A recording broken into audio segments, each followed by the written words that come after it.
3교시 이제 시작합니다. 3교시는 18과 그리스도가 다시 올 때 어떤 일이 일어나는가, 이것이 이제 종말론의 문제죠. 종말론, 인류의 종말, 역사의 종말과, 그것이 우리 성경에 의하면 그냥 종말로 인류가 끝나는 것이 아니라 그리스도의 재림과 함께 인류의 역사가 종말이 되는 거죠.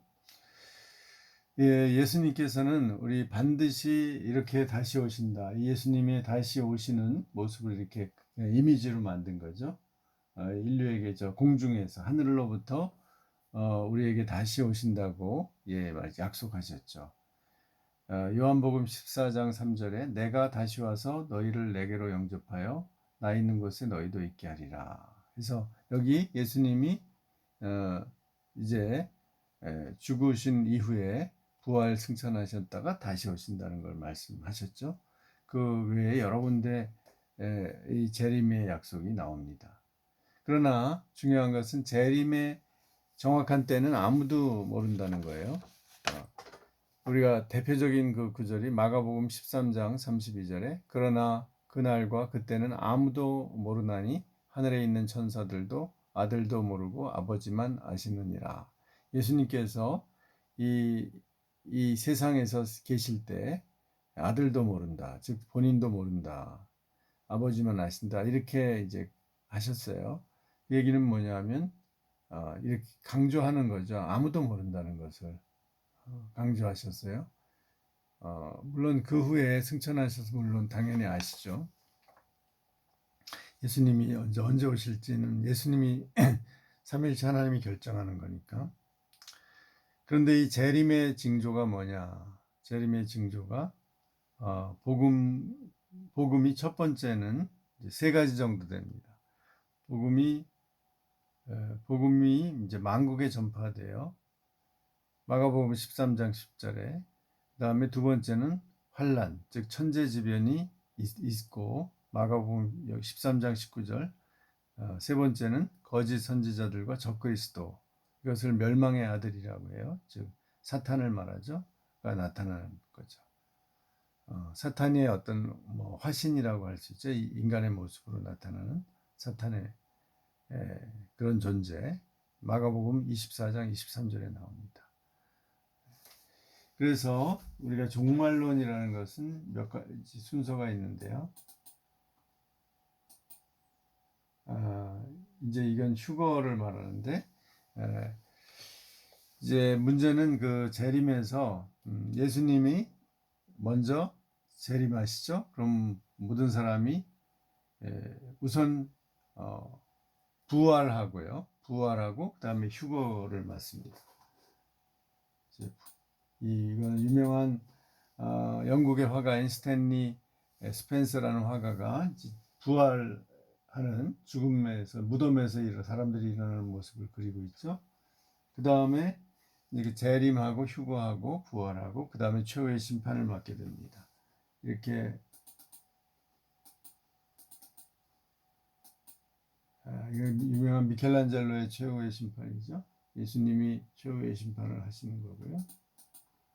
그 다음에 이것도 이제 최후의 심판의 그림인데, 예수님이, 이거는 이제 프랑스 화가인 장 쿠자행이라는 사람이 이제 최후의 심판을 그린 겁니다.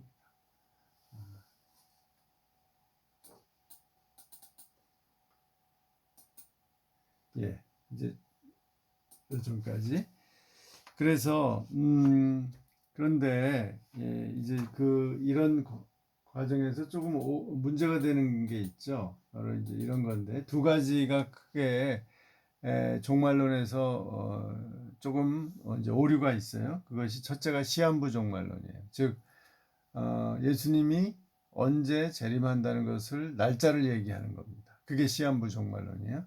이제 몇 월 며칠에, 지금 2020년이니까 2020년 12월 25일 날 예수님이 재림한다, 이렇게 얘기하면 그 누가 얘기했더라도 그건 틀린 겁니다. 아무리 훌륭한 목사님이 얘기하거나 산에서 내려온 예언자가 은사자가 얘기를 했다고 해도 다 틀린 거예요. 시한부 종말론은 무조건 틀린 겁니다. 우리는 어느 때인지 그건 알 수 없어요. 두 번째가 이제 휴거에서 바로 이겁니다. 환란전 휴거라는 것은 이제 휴거를 두 개를 생각하는 거예요. 이중 휴거론이에요. 즉 처음 은밀한 휴거가 있어요. 은밀한 휴거라는 예수님이 우리 눈에 안 보이는 거예요. 재림하셨는데 공중에 재림하셨는데 갑자기 예수님은 안 보이고 사람들이 제대로 잘 믿는 신자들이 다 공중으로 휴거하는 겁니다. 그런 휴거에 관한 영화도 있죠. 미국에서 나온. 그 다음에 그들이 다 휴거한 후에 이 땅에는 남은 사람들은 또 신앙이 별로 없거나 안 믿는 사람들은 이 땅에서 모든 고통과 환난을 당해요. 그 후에 예수님이 짠 하고 재림한다는 거예요. 공식적으로. 이렇게 재림을 이중 2단계로 하는 것은 바로 이것이 이제 환란전 휴거. 환란이 있기 전에 휴거가 한 번 있고 그 다음에 예수님이 우리에게 나타난다. 이것을 이제 목회자 3분의 2가 안 믿는다. 왜냐하면 미국은 세대주의가 이걸 주장했는데 세대주의 영향이 강했거든요. 이제 남침례교나 성결교나 이런데 그런데 지금 그것이 너무 지나친 좀 해석이다. 성경에는 단 한 번의 휴거가 있고 단 한 번의 재림이 있다라는 거죠. 두 가지를 우리가 종말론에서 조심하면 됩니다. 시한부 종말론, 한국에도 많은 그런 사례가 있었죠. 옛날에 다미선교회 이런데. 두 번째, 이런 이중 재림, 은밀한 재림과 공적인 재림이 있다. 해서 환란전 휴거가 있다. 이런 것은 우리가 믿을 필요가 없는 겁니다. 그 다음에 천년왕국으로 이제 또 논쟁이 있어요. 전통적으로 천년왕국. 근데 이제 세 가지 천년왕국설이 있죠. 천년왕국이라는 것은 어디를 근거로 하냐면 성경에 계시록 20장 4절을 근거로 해요. 그걸 읽어보면 또 내가 보니 예수를 증언함과 하나님의 말씀 때문에 목배임을 당한 자들의 영혼들과 또 짐승과 그의 우상에게 경배하지 아니하고 그들의 이마와 손에 그의 표를 받지 아니한 자들이 살아서 그리스도와 더불어 천년 동안 왕노릇하니라고 이제 새하늘과 새 땅이 내려오기 전에 이 땅에서 이러한 왕노릇을 한다는 그런 구절이 나오죠. 그것을 어떻게 해석하느냐가 이제 천년왕국인데 우선 무천년설은 천년왕국이 어떤 예수님이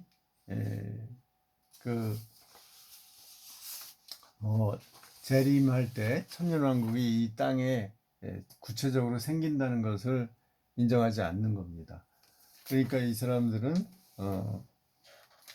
주로 옛날부터 어거스틴, 칼빈, 카이퍼, 바빙크 이런 어거스틴 이후에 이제 개혁주의 개혁파 교회에서 인정하는 건데요. 즉 예수님이 초림이 있죠. 여기 초림. 그다음에 이제 교회의 시대가 있어요. 이때를 천년왕국이라고 부르는 겁니다. 따라서 따로 천년왕국은 없다는 게 무천년설이에요.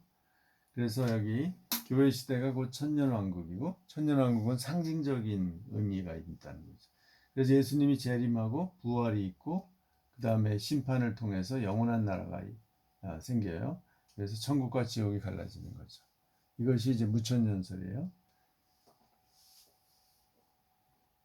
그 다음에 전천년설이 있어요. 우리나라에서 많은 이제 보수적인 복음주의 교회의 많은 목사님들이나 신학자들이 이 전천년설을 믿죠. 그래서 전천년설은 문자 그대로 천년왕국이 예수님이 이제 재림하신 후에 이렇게 환난이 있고 그 다음에 지상에 내려오셔서 천년왕국을 실제로 이루고 그 다음에 심판이 있다 이렇게 보는 겁니다. 그러니까 예수님의 재림 후에 그 다음에 이 땅에 천년왕국이 이루어지고 여기서 모든 성도들이 예수님과 함께 다스리는 거죠. 그리고 마지막에 심판이 있고 그 다음에 천국과 지옥으로 나뉜다. 이것이 이제 전천년설이에요. 그래서 왜 전이라고 하냐면 천년왕국 전에 예수님의 재림이 있다 해서 전천년설입니다. 그러니까 전천년이냐 후천년이냐는 천년왕국 전에 예수님이 재림하면 전천년설이고 천년왕국 후에 예수님이 재림하면 후천년설입니다. 이 전천년설과 이제 무천년설을 한국교회에서는 많이 두 가지를 많이 가지고 있죠. 이거는 이제 후천년설인데요. 교회 시대가 있고요. 그러다가 마지막에 교회 시대의 끝부분에 천년왕국 시대가 있어요. 이때는 하나님의 뜻에 하나님 나라가 많이 실현된 거죠. 이 땅에서. 그리고 환란이 있고 마지막에 예수님의 재림이 있고 부활, 휴거, 심판이 있고 천국과 지옥으로 나뉜다. 새 하늘과 새 땅, 그 다음에 무적행인 지옥으로 나뉜다. 이것이 이제 후천년설이에요. 왜 후천년인지 알겠죠? 천년왕국 시대 후에 재림이 있다. 천년왕국을 중심으로 후에 재림이 있다 해서 후천년설입니다. 그런데 이것을 요즘은 별로 인정하는 분들이 별로 없어요. 주로 이제 무천년설이냐 전천년설이냐 가지고 따지는데 장로교회는 기본적으로 무천년설을 인정해요.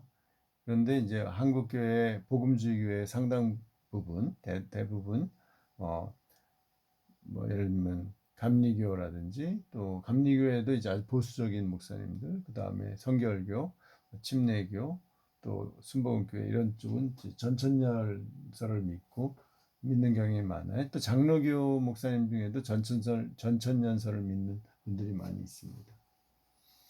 자, 그러면 우리가 어느 게 맞느냐? 이 세 가지의 천년왕국설 중에서 어느 게 맞느냐? 저도 거기에 대해서는 이제 저도 기본적으로 개혁 신학을 했기 때문에 이제 무천년설의 해석을 존중을 하지만 제가 꼭 전천년설이 틀렸다고도 하기 어려운 것 같아요. 그러니까 저는 어느 정도 이 천년왕국설에 대해서는 그 유연한 태도를 갖습니다. 무천년설, 전천년설 다 동의합니다. 그런데 이제 이 후천년설 중기 왜 이제 오늘날 별로 교회에서 얘기를 안 하냐면 이것이 소위 세속적인 후천년설로 바뀌었기 때문에 그래요. 그래서 문명의 최고 역사의 최고의 마지막 시대에 유토피아가 온다 이런 식으로 이제 그리고 예수님의 재림을 인정하네요. 그렇게 되면 소위 이 세속적 유토피아주의가 되는 거죠. 이 후천년설이. 그래서 그런지 이제 별로 후천년설을 주장하는 사람은 별로 없습니다. 자, 그 다음에 이제 휴거의 문제인데요. 예수님의 휴거는 이제 재림과 부활과 휴거가 있는데 이제 그 근거가 되는 구절은요. 데살로니가